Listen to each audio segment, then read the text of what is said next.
Hello and welcome to the next video, my MSI 2022 preview. We're starting the Big Four today, the four teams from the major regions that we expect to do very well at this tournament.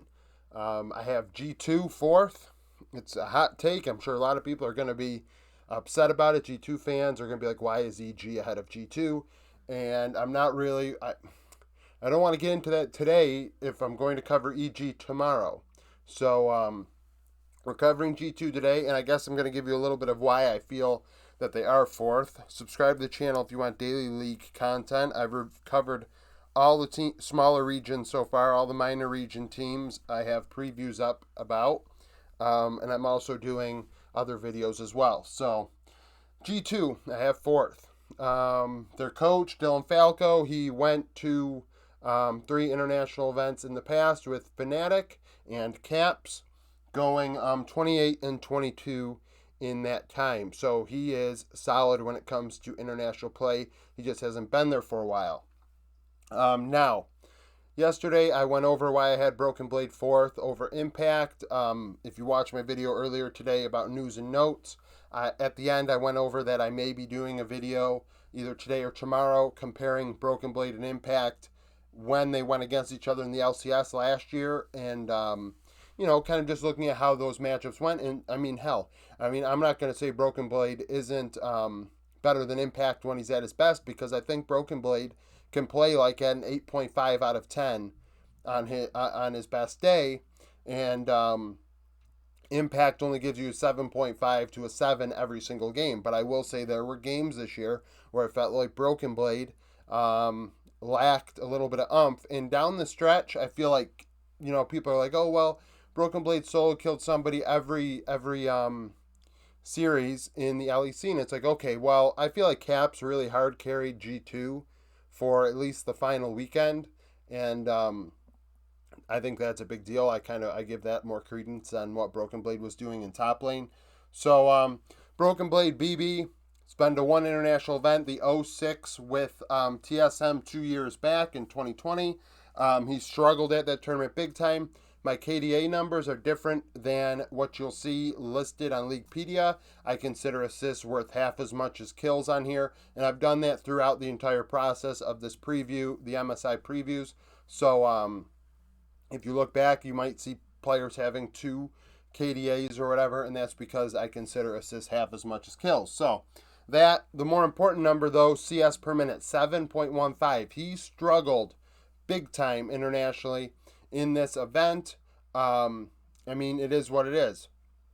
7.15 is not good enough. It's got to be higher, and I imagine it will be higher this time around, but he did struggle in his one international run. Jankos and Caps, stalwarts, been going to MSI and Worlds from LEC for years. Jankos doing a Worlds run with H2K and quite a few with G2, winning MSI in 2019 along with Caps. Caps has a couple second place finishes as well at Worlds. Both of them are very, very experienced, and I think G2 and EG are close, and I believe G2 can beat EG. If Caps really takes advantage of JoJo, that is where they're going to have to win, and Jankos is going to have to help these guys, Flacken and Targamas, both raw, inexperienced players when it comes to the international stage and big events, and that is where I'm worried. And people might be like, well, EG have JoJo and Danny in the 2 carry roles, and it's like, mid lane is a problem. I'm not going to sugarcoat it. Caps could really run over JoJo, and G2 beat EG in both games, and it's whatever. But I feel like the fact that both of your bot laners are inexperienced is going to require a little bit of attention from Jankos, which is going to put Broken Blade on the weak side. I feel like this is a clear way G2 is going to have to play in this tournament to try and succeed, as well as Caps going around the rift. Now, Jankos has been in 87 games at the international level, 60% win rate. Caps 158%. Jankos solid KDA, 5 CS per minute, between 5 and 6 is really good. That's where you want to be as a jungler, especially when you take into account Jankos has stats in here from many years ago when the jungle role was not as farm heavy, so it kind of lowers his CS per minute. Caps 8.58, very very good. Seldom do you see mid laners with CS per minute above 9 to 9.5 at an international event. You have to be really, really damn good to do that. And there are people like that, Faker in his prime, Chovy, and Showmaker, and players like that. But I feel like 8.58 can keep up. Caps can keep up in that way. And I feel like he can. I mean, he's going to be the reason, like I keep saying. Caps has to be the reason that they beat EG. I feel like Jankos is going to have to help this bot lane, leaving Broken Blade on an island against Impact, which is fine because Impact is probably not going to solo kill Broken Blade.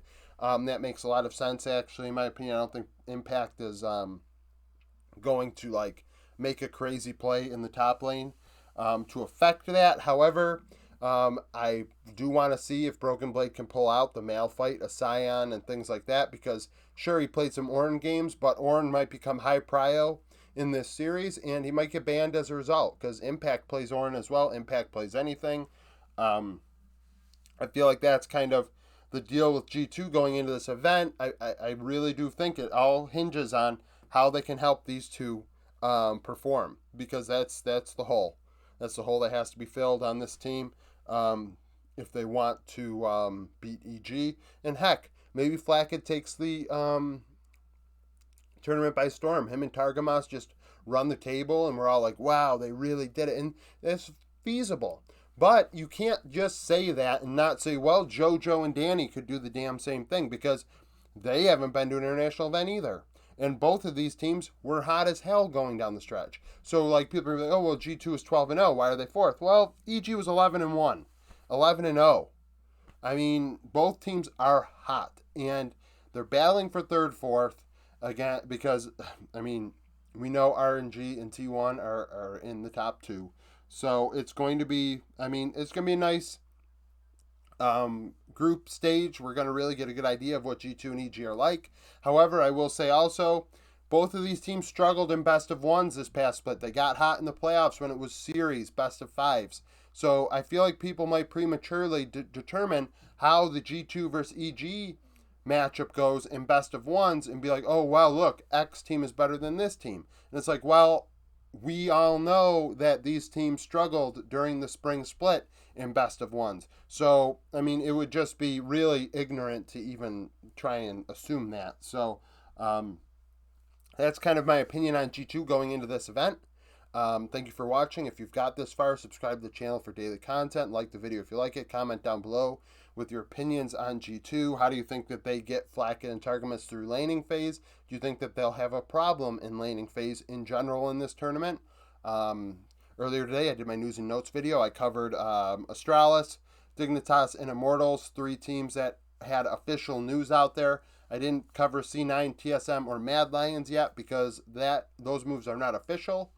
I will have my jungler rankings up after this. Video is all processed and done. I'm like I did top lane yesterday, which got a lot of views and a lot of comments. And I like bantering, and not even bantering, just going over it. I love talking about League. I love, thinking about different ways that other people see the game, and hearing other people's opinions. So comment down below if you have an opinion, and thank you for watching.